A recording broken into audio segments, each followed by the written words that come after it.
जो बोले तीस बलिहार परम पूजनीय सदगुरुदेव बूटा सिंह जी महाराज की जय। जो बोले तीस बलिहार परम पूजनीय सदगुरुदेव मेहताब सिंह जी महाराज की जय। जो बोले तीस बलिहार परम पूजनीय सदगुरुदेव लक्ष्मण सिंह जी महाराज की जय।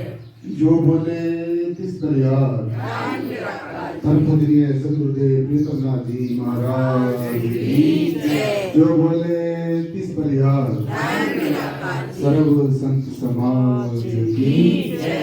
सत्संग जी प्यारो सरकार के साथ बोलना जी। आदि गुरु नमस्कार निराकार श्री सतगुरु चरण योत प्रोत परवेश। एक अनेक विस्तार रब नमस्कार बूटा चरण घट घट में परवेश। धन धन मेरे सदगुरु पूर्ण गुरु मेहताब बार बार करूं वंदना नमस्कार हर बार। बार बार करूं वंदना नमस्कार हर बार। आप नयाते जगत में जल मरता संसार। जग तारण को आ गए मेरे पूर्ण गुरु मेहताब। जग तारण को आ गए मेरे पूर्ण गुरु मेहताब। सदगुरु लक्ष्मण साहब के धरू चरण में शीश। कृपा करना सदगुरु जी दे करके आशीष। कृपा करना सदगुरु जी दे करके आशीष। सत्संग जी प्यारो सत्कार के साथ बोलना जी। आज जो ज्ञान चर्चा का विषय है वो आज हम चर्चा करेंगे कि जो सारे का सारे यूनिवर्स है ब्रह्मांड है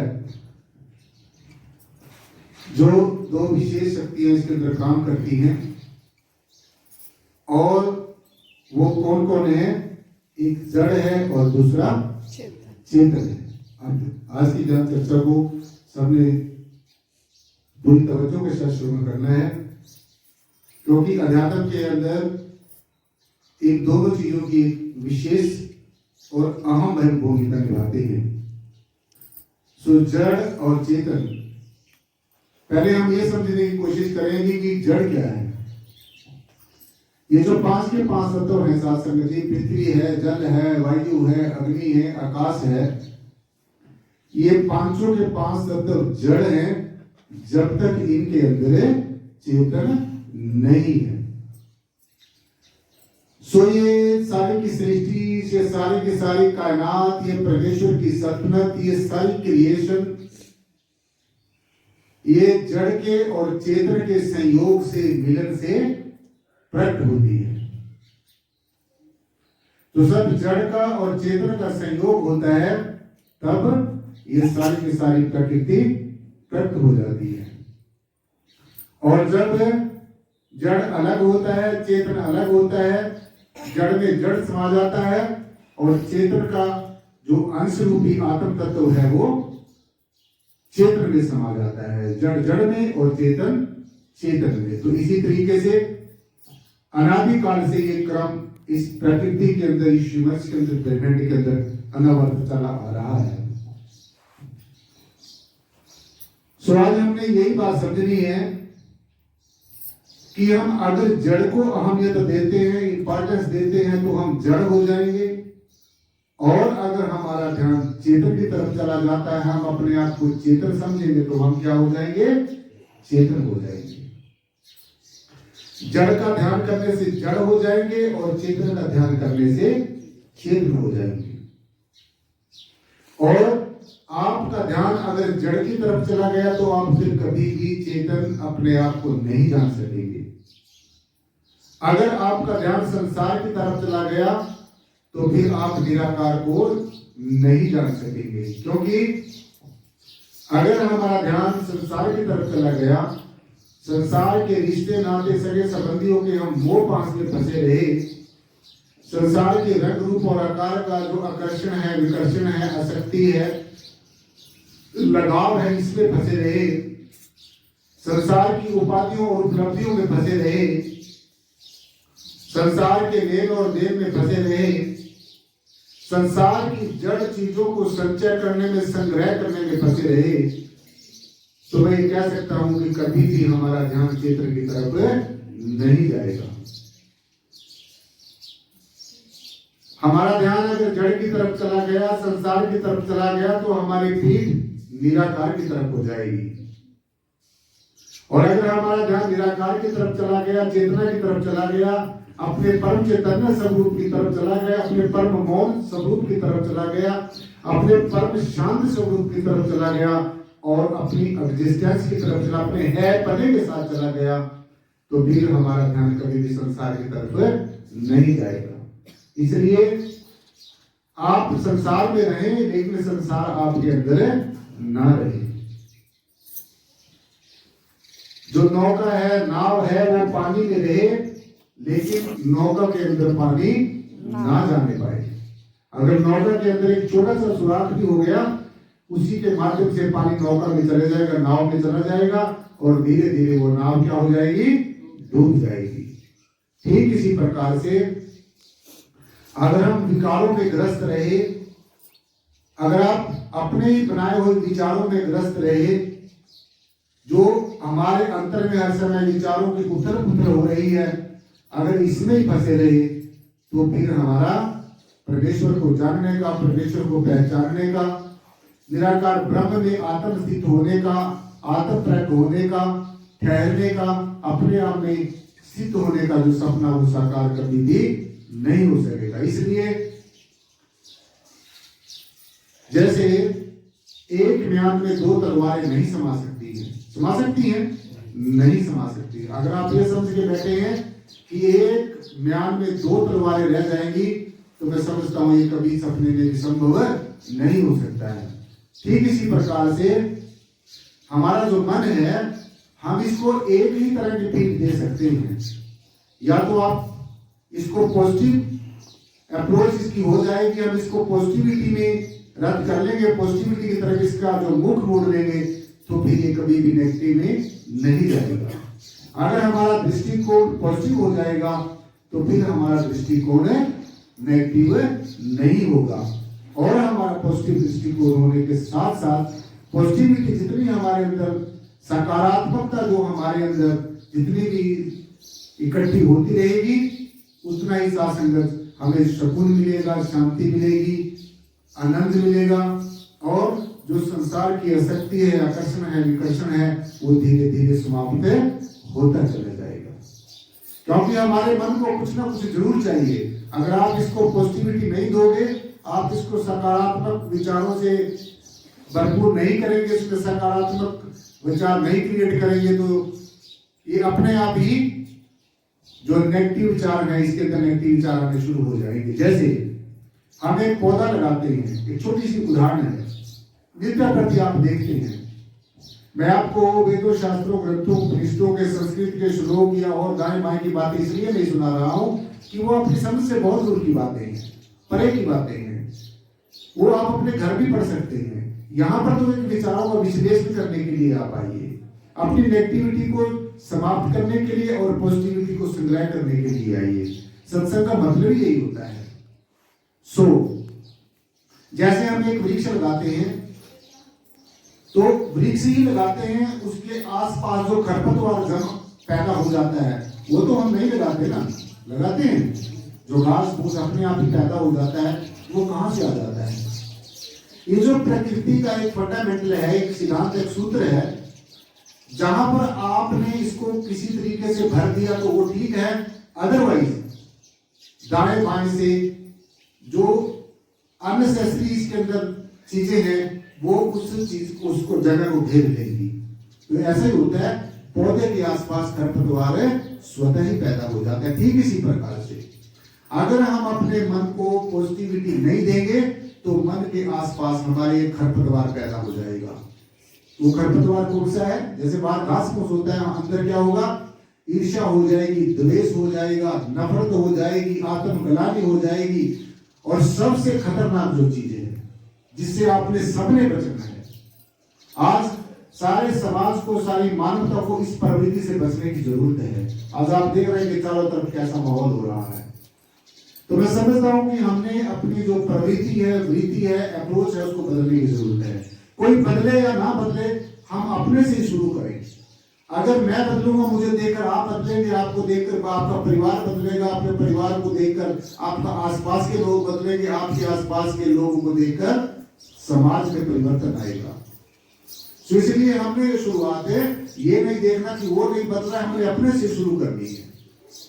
सो हमारे मन के अंदर जो ये सारी की सारी जो खरपतवार है, और सबसे खतरनाक जो खरपतवार है वो है जो हमारा जो इंफीरियर और सुपीरियर कॉम्प्लेक्स है, दूसरे को नीचा दिखाने की प्रवृत्ति है और अपने आप को श्रेष्ठ समझने की प्रवृत्ति है। सबसे खतरनाक प्रवृत्ति है। आप सब बातों को छोड़ दो, सिर्फ इसी एक प्रवृत्ति के ऊपर ही अपना कंट्रोल कर लेना हम लोगों ने कर लेना चाहिए। तो अगर हमारे अंदर समता, समानता, इक्वलिटी और ब्रदरहुड हमारे अंदर आ जाएगी तो ये प्रवृत्ति हमारे धीरे धीरे समाप्त हो जाएगी। तो हमने यही अभ्यास करना है। आपको अभ्यास में इसीलिए बताया जाता है कि जैसे जब आप अभ्यास में बैठते हैं तो आपके मन में तरह तरह की उथल-पुथल होती रहती है, उसको छोड़ते जाना है, छोड़ते जाना है, छोड़ते जाना है।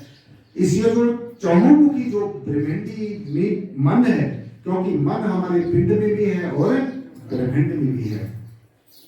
जो पिंड में है वही ब्रह्मांड में है। जैसा हमारे पिंड में होगा वैसा ब्रह्मांड में नजर आएगा। अगर मेरे अंदर अच्छे विचार हैं तो मेरे को सबके अंदर अच्छे विचार नजर आएंगे।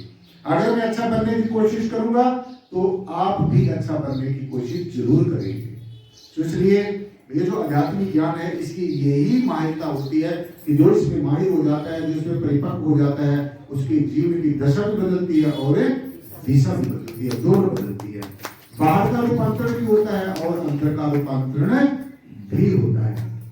सो जड़ और चेतन का जब संयोग होता है एक संकल्प मात्र से, ये जो ब्रह्म जिसको आप कह रहे हैं, ये जो सारी के सारी सृष्टि में जैसे प्रियतम निराकार सर्वाधार ईश्वराधार परम तत्व व्यापक है, सो एक संकल्प मात्र से इसमें एक स्वतः ही पूर्णा होती है, स्वतः ही इसके अंदर एक हलचल होती है। वो किसके करने से, मेरे और आपके करने से नहीं होती, वो स्वतः ही होती है।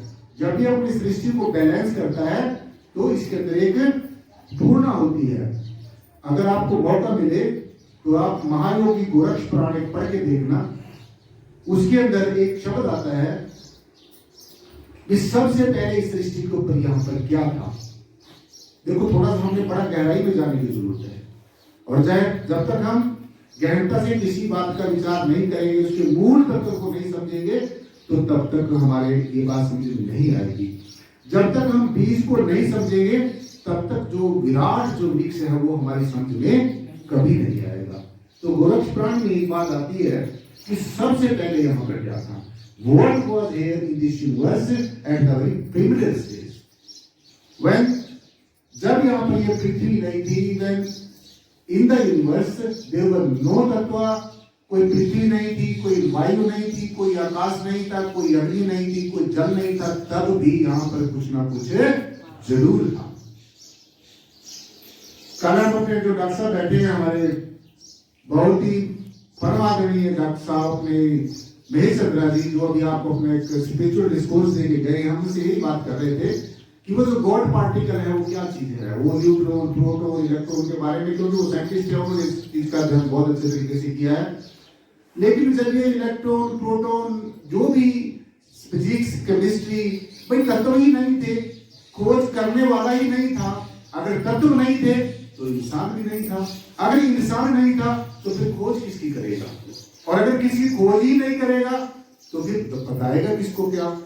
कहने का सीधा सीधा भाव कि जब 500 तत्व नहीं थे तो गोरक्ष पुराण में एक बात वहां पर बताई गई है, बड़ी सुंदर बात है और एक ज्ञानवर्धक बात है, जिसको समझने के बाद में, पढ़ने के बाद में हमें रुद्र की जानकारियां प्राप्त करने की जरूरत नहीं है। जो हमारा विषय है उसी विषय के मुताबिक ही आपने कुछ ना कुछ समझना है, दाएं बाएं की चीजें नहीं पढ़नी है, क्योंकि हर एक इंसान ने अपने अपने तरीके से वेदों शास्त्रों ग्रंथों का वो जो है अध्ययन किया है, उनको लिखा है।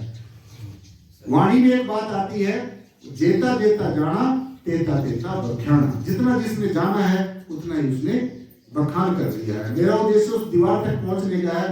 कोई यहाँ तक पहुंचता है, कोई वहां तक पहुंचता है, कोई वहां तक पहुंचता है, कोई वहां तक पहुंचता है, और कोई पूरे का पूरा दीवार तक पहुंच जाता है, अपनी मंजिल तक पहुंच जाता है। जो मंजिल तक पहुंच जाता है वो मंजिल की बात करेगा, जो रास्ते तक जहां जहां उसने कवर किया वहां तक बात कवर करेगा।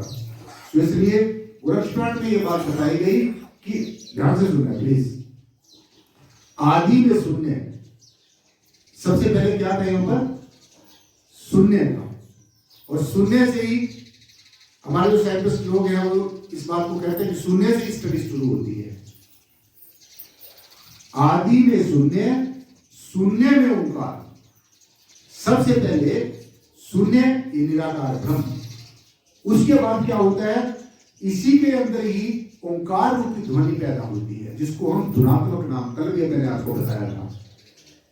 तो आपको ये बातें अजीब ऐसी इसलिए लगती हैं कि आपने ये बातें कभी सुनी नहीं है, कोई गुरु इन बातों के बारे में बताता ही नहीं है।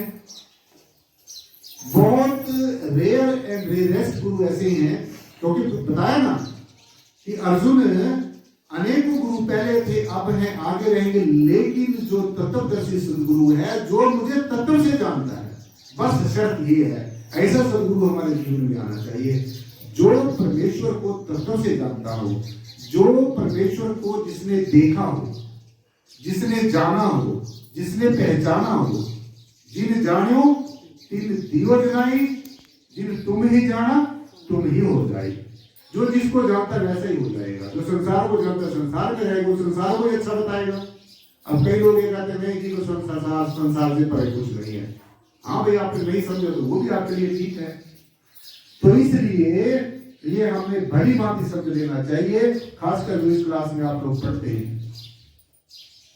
इससे आगे कुछ भी नहीं है, ये आपके जीवन का अल्टीमेटम है, ये आपके जीवन का और स्पिरिचुअलिज्म का अल्टीमेटम है, और ये आत्म तत्व की और परमात्म तत्व की पराकाष्ठा है।